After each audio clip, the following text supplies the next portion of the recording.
하나님의 사랑과 자비가 오늘도 온누리에 가득하고 또 우리 자녀들의 삶에 풍성하고 풍요롭게 임하시기를 성어의 성자 성령의 이름으로 축원드립니다.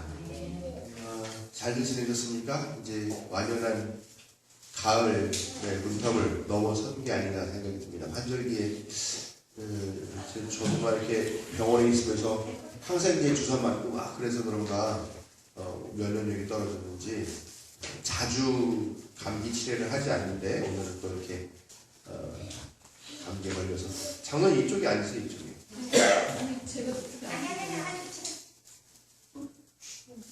네, 뭐 없는 것도 아니니까 편안하게 앉으십시오. 네, 오늘 저랑 반갑게 인사하지 말아주시기 바라고요. 특별히 허그하거나 호응하거나 악수하지 않도록 주의해 주시기 바랍니다.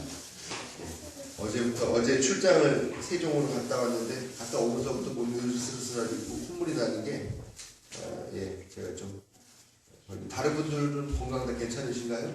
네.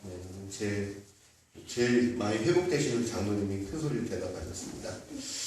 오늘 시편 2편 말씀 같이 볼 텐데요. 우리 역사, 세계사 공부에 좀 관심 있으신 분들은 아마 이 중동 지역, 우리가 중동이라고 이야기하는 지역이죠. 그리고 서아시아라는 성서의 주요 배경이 되는 팔레스타인 이쪽 지역의 역사에 관심이 많으실 텐데 그쪽에 참 많은 제국들이 일어섰다가 망하고 또 바뀌어 나가고 하는 그런 내용도 아시죠? 중동 지역에 보면은 수메르 제국, 또 바빌로니아 제국, 이집트라는 또 엄청난 왕국이 있고요. 또 거기 제국이죠. 또 페니키아 제국, 아시리아 제국, 신바빌로니아 제국, 페르시아 제국 등등 하다가 이제 결국은 로마 제국으로까지 이어지는 그런 긴 역사 있죠. 그쪽이 왜 그렇게 제국들이 많이 발달하고 이렇게 나라들이 커졌는가 보면은 그쪽 지역이 우리가 생각할 때 이란, 이라크 하는 그쪽 지역이 다 제일 먼저 중동하면 사막이 먼저 떠오를 텐데 사실은 그쪽에 또 강들이 흐르죠. 유프라테스 강이라든가 티그리스 강 같은 것도 흐르면서 거기에 비옥한 삼각주들을 형성하고 그래가지고 우리가 생각하는 것과는 좀 다르게 비옥한 땅이 있더라고요. 그래서 거기 비옥한 초생달 지역이라고 부르는 그런 초생달 모양의 그런 비옥한 지대가 있고 그래서 나름대로는 또 그런 문화와 또 경제가 많이 발달하고 또 정치도 발달한 그런 곳이더라고요. 거기다가 또 이 대륙 쪽으로 지나가는 길, 또 해양으로 나아가는 길, 그 길목 또 통로 역할을 하는 그런 지역이라 문화도 발전하였고 많은 제국들이 명면을 거듭하게 되고 그러다 보니까 전쟁도 많이 일어나는 그런 지역이죠. 우리가 알는 이스라엘 지역 같은 경우는 아프리카와 이 아시아를 잇는 그 관문, 교두보 역할을 하는 그런 지역이기 때문에 우리 한국하고 입장이 많이 비슷해요. 그래서 지정학적 요충지라고 그러잖아요. 대양 세력과 해양 세력이 만나는 지역, 반도 지역 그래가지고 우리 민족도 참 많이 외침을 당하고 어려움 겪었는데 그 이스라엘 지역도 그런 지역이에요. 이 아프리카, 이집트가 이 아시아 지역으로 진출하기 위해서 꼭 지나가야 되는 그런 곳이고 또 마찬가지로 아시아 지역도 아프리카 지역으로 가려면 꼭 지나가는 지역, 또 지중해 지역으로 나가려면 꼭 지나가야 되는 그런 지역. 그러다 보니까 많은 제국들이 이 팔레스타인, 이스라엘의 땅을 놓고서 각축을 벌이고 어떻게든 점령하려고 애를 많이 썼던 그런 역사가 있었죠. 이렇게 많은 제국들이 명면을 거듭하는 가운데 이 팔레스타인 지역에도 우리 다윗과 솔로몬이 큰 제국을 건설하여서 그 일부의 그 지역들을, 그 주변의 지역들을 다 평정하고 복속시켜가지고 조공국으로 만들고 지배하고 식민지로 만들고 하는 그런 역사를 갖고 있습니다. 그러나 그 기간이 한 60년에서 80년 정도로 그렇게 길지 않았던 그런 시대였습니다. 이제 다윗 제국이 있었던 이때는 아시리아 제국 또 신바빌론 제국과 겹치는 거죠. 그러다가 다윗 제국이 먼저 힘을 잃게 되고 그 이후에 아시리아 제국 또 신바빌론 제국이 그 주변에 패권을 장악하게 되는 그런 역사가 흘러가게 됩니다. 오늘 우리가 함께 읽은 이 시편 2편은 시의 분류를 볼 때 제왕시라고 이렇게 이야기합니다. 제왕시라고 하는 것은 뭐냐?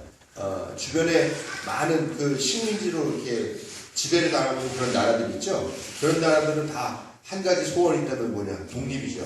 독립을 위해서 끊임없이 저항하고 반란을 일으키고 하는 그런 상황이 있지만, 그럼에도 불구하고 이 왕이 즉위하는 그 상황을 축복하고 축하하는 그런 시죠. 그러면서 오늘 세움받는 이 왕은 우리가 세운 것이 아니라 하나님께서 세우시는 그런 왕이다. 그러니까 모두 이 권위에 복종하라 라고 하는 그런 내용을 주로 담은 시이고요.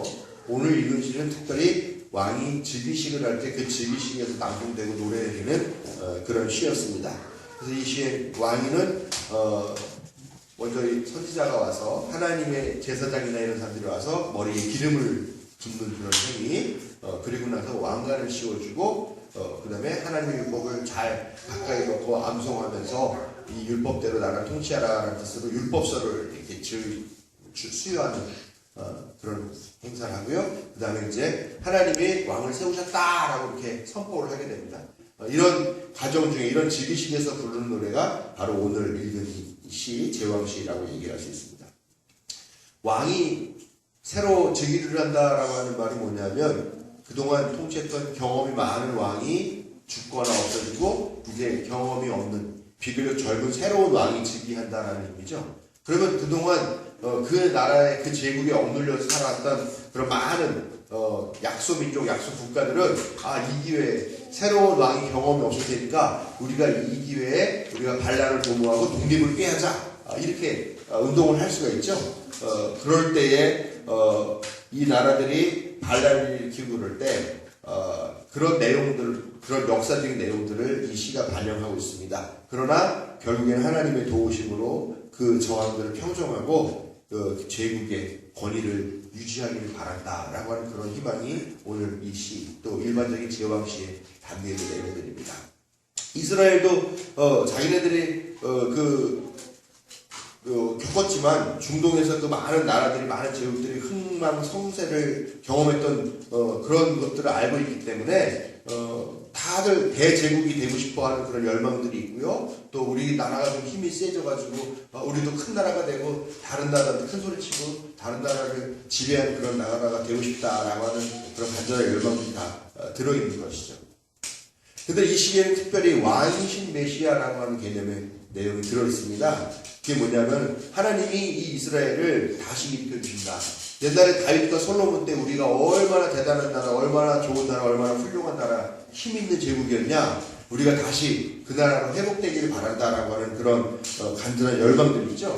그래서 이 사람들은 꿈이 있습니다. 왕이신 메시아가 오실 것이다.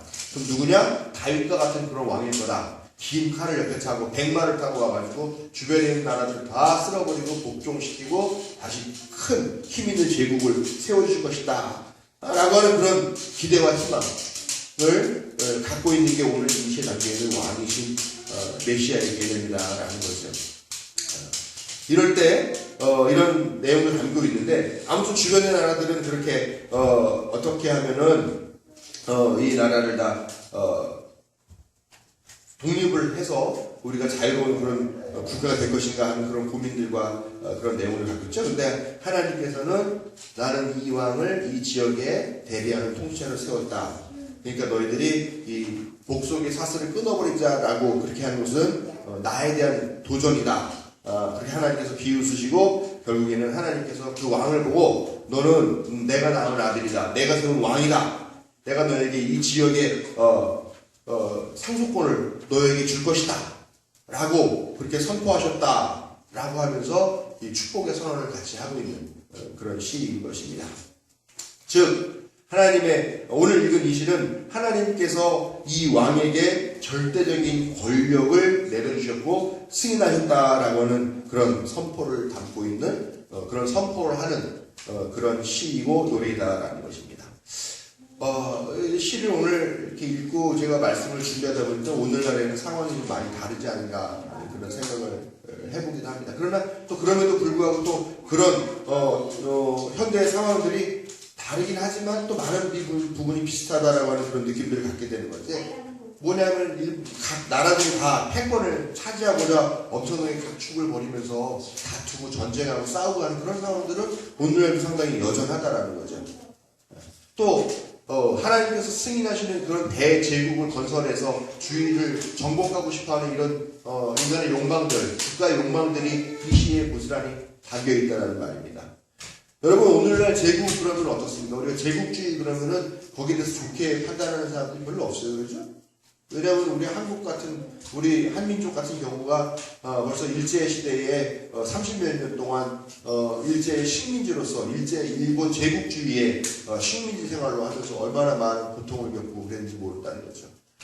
요즘 징용공이라고 하는데 그 사람들 때문에 문제가 촉발된 거죠. 그 사람 때문에가 아니죠. 그 사람들 강제로 끌고 간 일본 때문에 촉발했고 대법원에서 대상 판결을 내고 하는 문제 때문에 일본과의 관계도 막 안 좋아지고 하는 그런 상황이 있으니까 우리가 볼 때 제국주의라고 하는 것은 결국은 힘의 논리로 약한 자를 짓누르고 그 나라에게 우리의 어떤 이익을 강요하고 착취하고 하는 그런 구조가 있는 것이 제국주의라고 생각하기 때문에 우리가 사실 다 제국주의가 좋지 않다라고 다 그렇게 이야기를 합니다.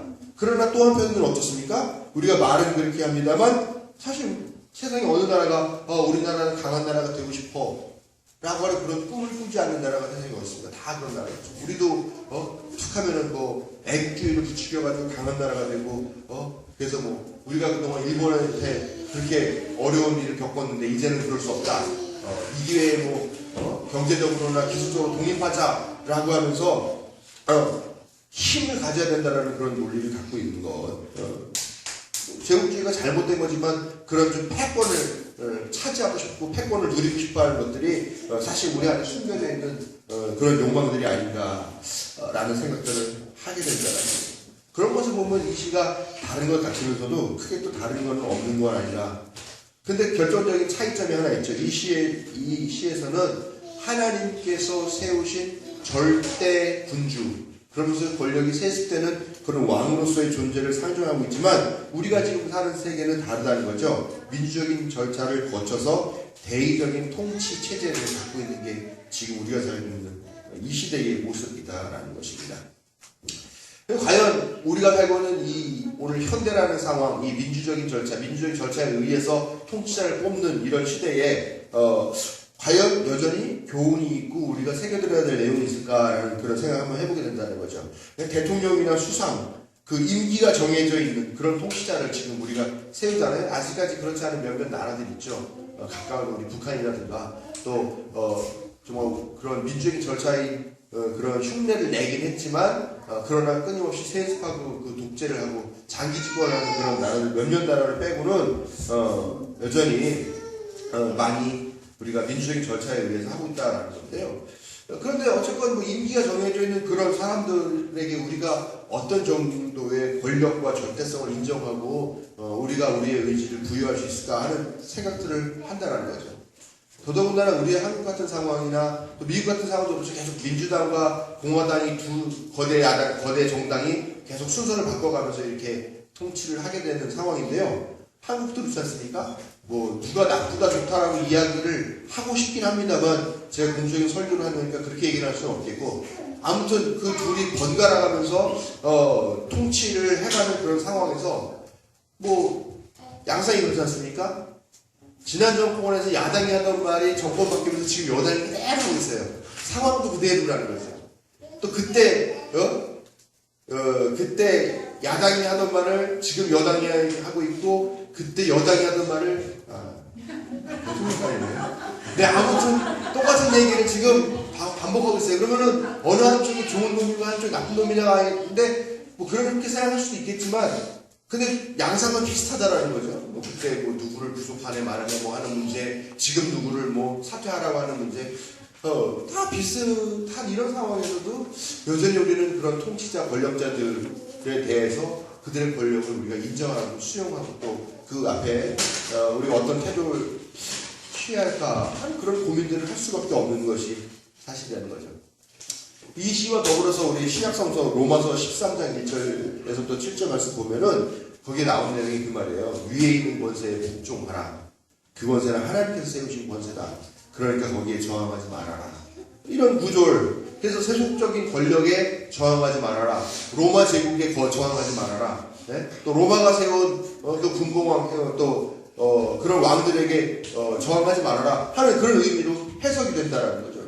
물론 지금은 이 말씀을 전혀 그렇게 세속 정권에 복종해야 되고 그들이 악행을 저질러도 저항하면 안 된다라고 하는 그런 뜻으로 보지는 않습니다만 상당히 오랜 기간 동안 이 말씀이 그런 세속 권력에 복종하라는 방식으로 그렇게 해석되어 왔던 것도 사실이고요. 과연 예수님을 따른다고 말하는 우리는 이 세속적인 권력 또 이 국가 체계 또 어떤 통치자에 대해서 어떤 입장을 가져야 할 것인가? 오늘 읽은 시는 어떻게 보면 엄청난 하나님의 특권적인 은혜와 또 선택받은 백성에 대한 그런 특별한 애정과 하는 그런 것들을 잘 느낄 수 있는 그런 시이지만 이렇게 달라진 시대에 이 시를 어떻게 우리는 이해할 수 있을 것인가, 어떻게 철학적이나 혹은 정치적으로 이 시를 바라봐야 될 건가 하는 그런 질문과 의문들이 들게 하는 그런 시다라는 것이죠. 이 말씀을 통해서 우리가 좀 생각해 봐야 할 것이 첫 번째로 왕이면 다냐, 왕이라고 다가 아니다 하는 것을 우리가 기억해야 되겠다는 것이죠. 왕의 자격은 오늘 읽은 말씀 보면은 11절 말씀에 아주 짧지만 그 내용이 나오고 있습니다. 11절 보면은 두려운 마음으로 주님을 섬기고 떨리는 마음으로 주님을 찬양하여라 라고 이야기하고 있습니다. 근데 이 말은 사실은 하나님께서 세우신 왕에게 주신 말씀이 아니라 하나님께서 세우신 왕으로부터 독립하고 거기서 탈출하려고 하는 그 주변 나라의 왕들에게 하는 말이라는 거죠. 거기다가 하나님께서 이 왕을 세우셨으니까 하나님 앞에서 겸손하게 복종하고 순종하고 하나님께서 하신 결정에 군더더기 쓸데없는 소리 하지 말고 저항하지 말아라는 뜻이라는 겁니다.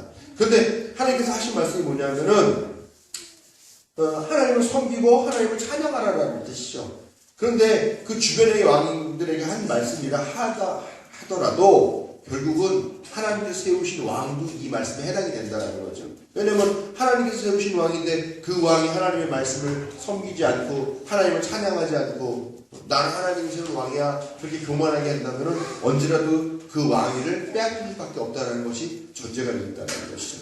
즉 뭐냐, 백성들 위에 군림하는 왕이 어떤 자세를 가져야 할 것이냐라고 하는 말이라는 거죠.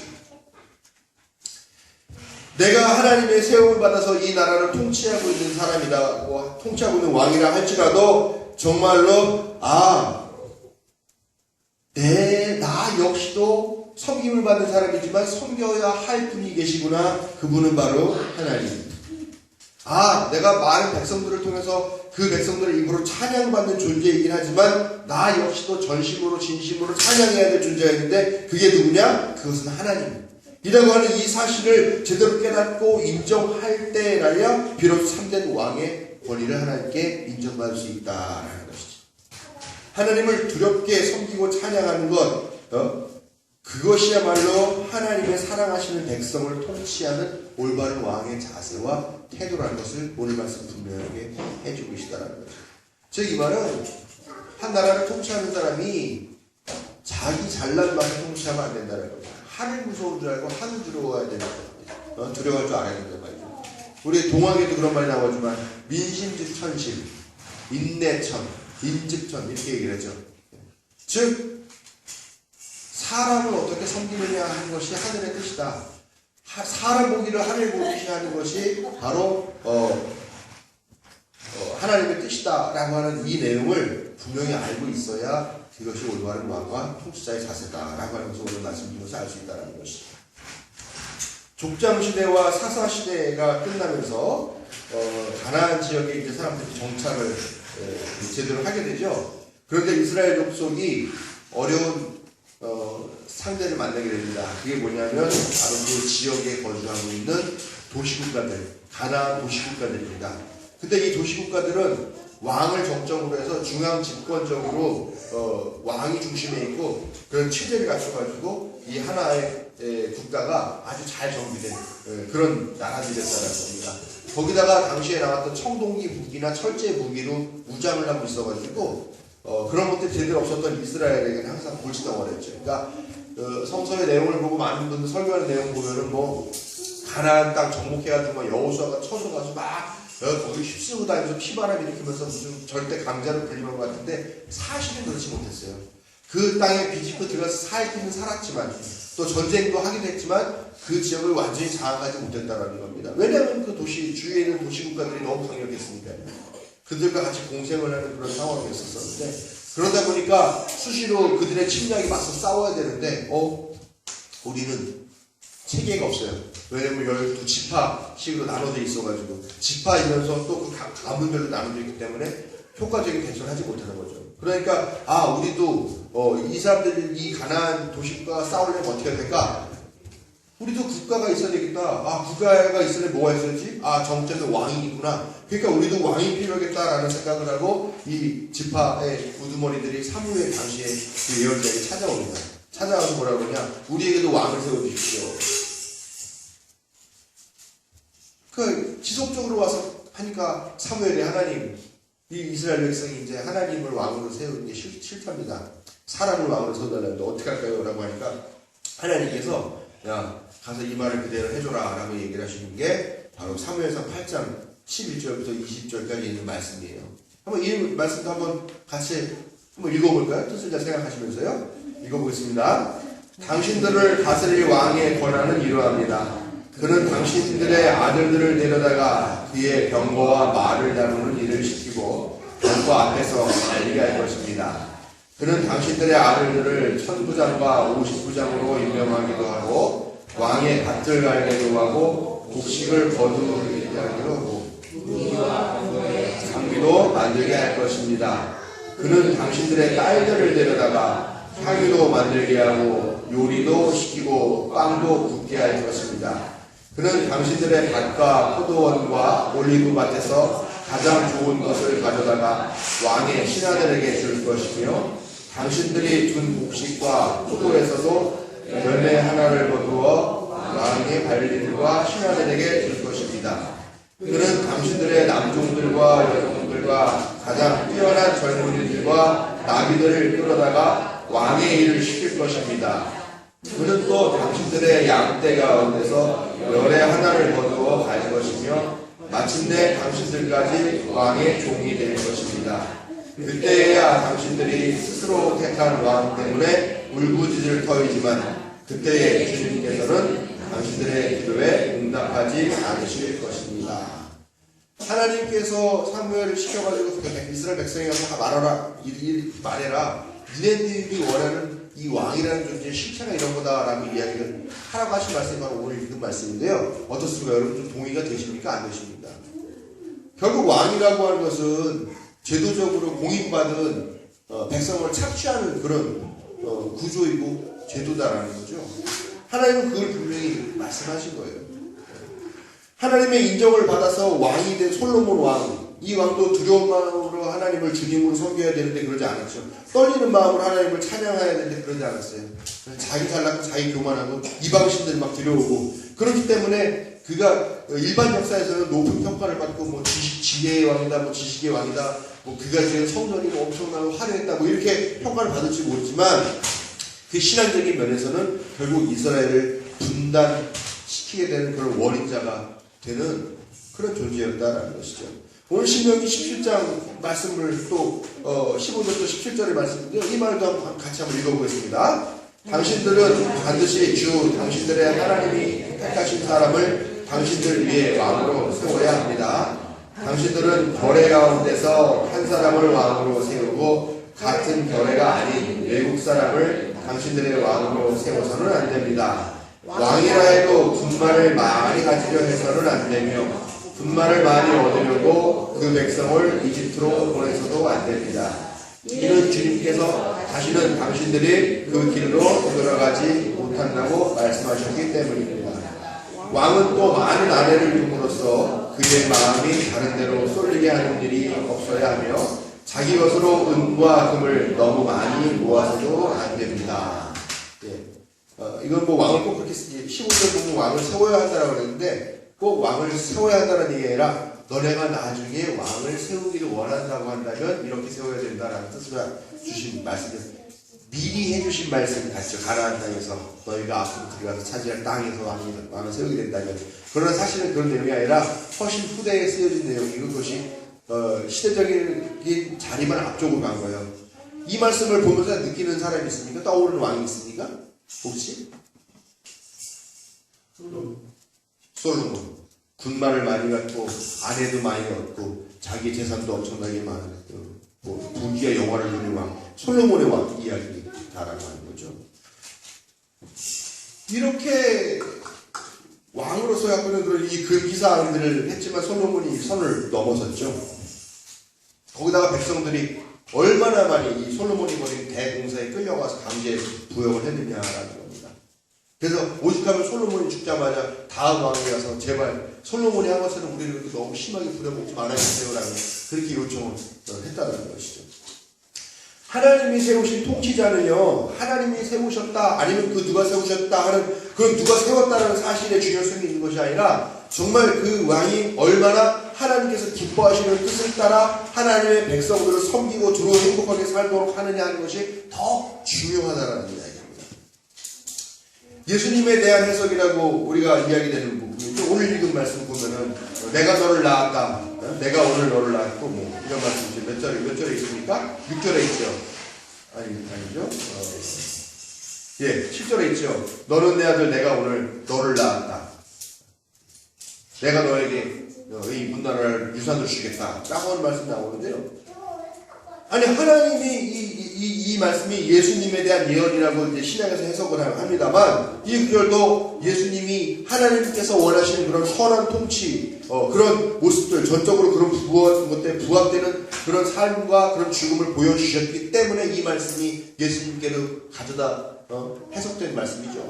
정말로 그냥 나는 하나님이 세웠으니까 나는 하나님 대리자 내 마음대로 개판치고 내 마음대로 막 악행을 저지르고 폭정을 저지른다라고 한다면 하나님께서 그런 사람을 인정하지도 않을 것이지만 그런 사람은 진정으로 하나님이 세우신 왕이 아니다라는 것이. 악한 메시아를 생각할 수 있습니까? 사람을 죽이고 사람들을 고통스럽게 하는 그런 메시아를 생각할 수 있겠느냐라는 겁니다. 그건 결국 메시아일 수 없죠. 결코 구원자가 될 수 없다는 거죠.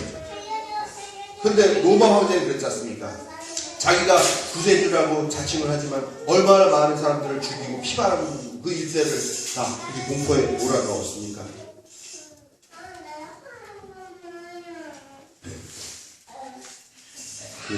성찬을 해야 되겠네요, 갑자기.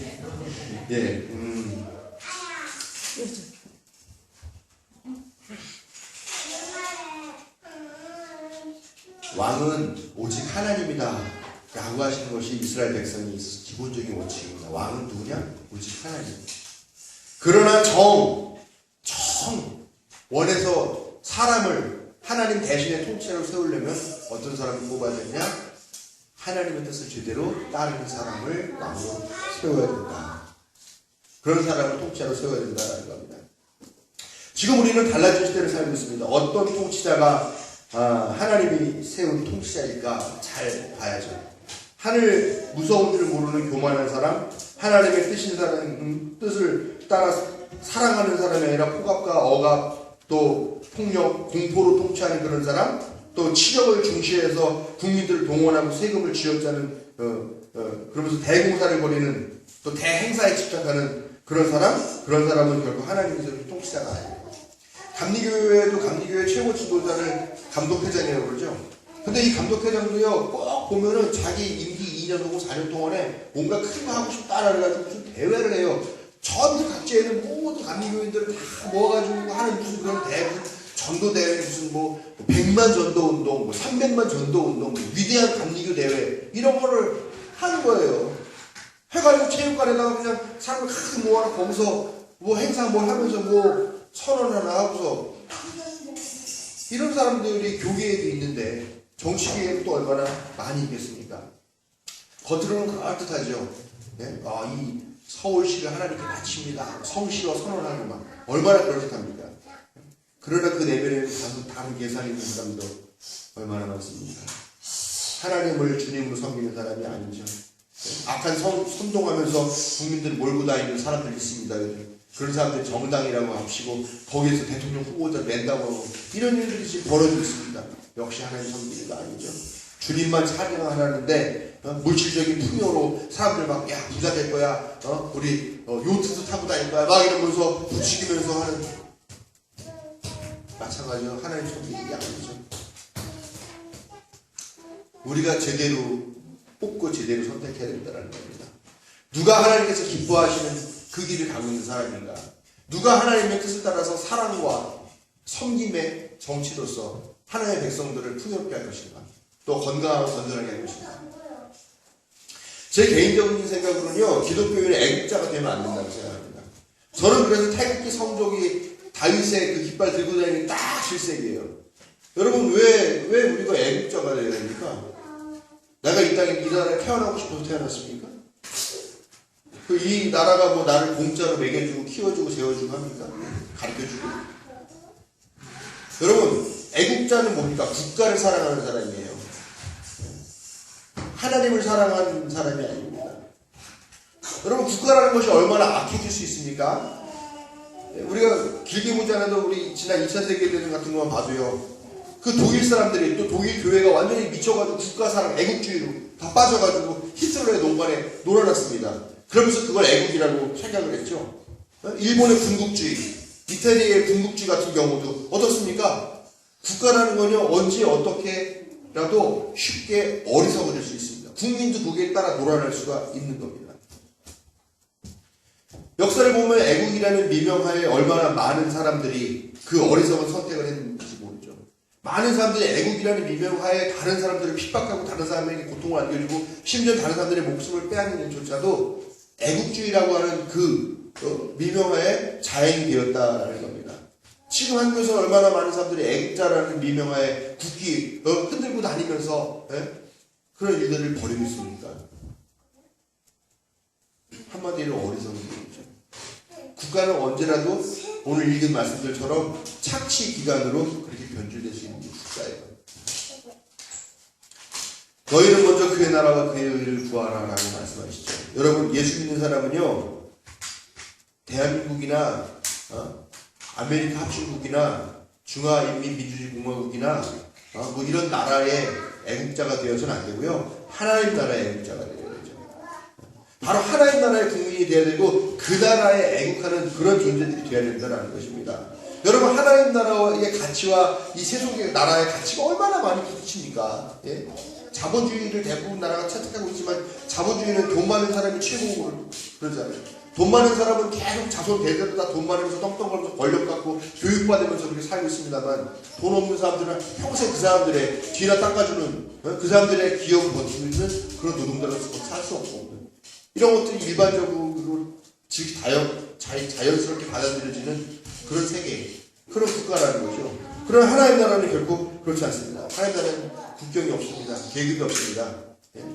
왜 그렇게 저는 미국 사람들한테는 뭐 미국 좋은 나라 그러면서 왜 동남아에서 와가지고 힘들게 우리나라 사람들 아무도 안 하려고 하는 그 일들을 해주는 그 외국인 노동자들은 왜 그렇게 함부로 대하고 왜 그렇게 업신여기고 왜 그러는지 모르겠습니다. 하나님 나라에는 계급이 없고 국경도 없어요. 다 하나님의 자녀들일 뿐이죠. 근데 지금 국가적으로 얼마나 그 외국인 노동자들이나 이런 사람들에 대해서 되게 조직적으로 종교 차별, 인종 차별, 막 그런 운동들이 지금 기독교 중심으로 벌어지고 있어요. 그러면서 그 사람들이 뭐 한국의 부를 가져가고 있다고, 우리 일자리 빼준다라고 하면서 그 사람들의 혐오를 부추기고 있습니다, 여러분. 이게 국가고 이게 국민이에요. 근데 우리는 그런 국가나 그런 국민이 되어서는 안 된다는 겁니다. 이 세상 사람들은 모두가 다 하나님의 자녀로 존엄성 갖고 있고 존귀하게 대우받아야 되는 그런 이상을 가지고 가는 하나님 나라라는 거죠. 그러나 이 세속적 국가는 불행하게 그 이념들이 하나님 나라의 이념과 거의 대부분 부딪히게 되더라라는 것이죠. 왕 또 통치자는 이 현대 사회에서 보면은 기독교인의 경우도 있지만 기독교인이 아닐 경우도 있죠. 기독교인이 꼭 통치자가 되어야 되는 건 아닙니다. 왜냐하면 기독교인이면서 하나님의 뜻과 전혀 상관없는 통치를 하는 사람이 있는가 하면 기독교인이 아니지만 하나님 나라의 이념과 비슷한 그런 신념들을 가지고서 통치를 하는 사람들이 있기 때문이다라는 거죠. 우리는 되게 진지하게 선택을 해야 됩니다. 누구를 선택해야 될 것인가? 겉으로 허우로만 기독교인이라고 말하는 사람을 선택할 것인가? 아니면 기독교인이 아니라 할지라도 하나의 나라의 그 이상을 품고 있는 사람을 우리가 선택해야 될 것입니다. 오늘 읽은 말씀들을 통해서 우리가 이런 것들을 생각해 봐야 된다는 것입니다. 하나님의 세우신 왕은 결국 하나님의 백성이 올바른 선택에 달려 있습니다. 하나님의 헛된 존재를 사랑하는 자녀들 통치자로 세우실 리는 없습니다. 그런데도 왜 우리는 좋지 않은 것뿐만 아니라 나쁘고 악한 통치자를 만나게 될까요? 그것은 우리가 욕심으로 통치자를 세우고 선택하기 때문이 아닐까 하는 생각을 하게 됩니다. 그렇기에 우리는 하나님이 세우신 통치자를 제대로 찾아내야 하고요. 그때 우리는 비로소 행복을 누리게 될 수 있겠다라고 생각합니다. 그때 우리는 하나님 나라를 비로소 만나게 될 것입니다. 우리 올바른 선택으로 하나님이 세우신 통치자를 우리가 바로 세울 수 있는 그런 건강한 백성, 건강한 하나님 나라의 백성이 되기를 성업의 성장 성령의 이름으로 축원드립니다.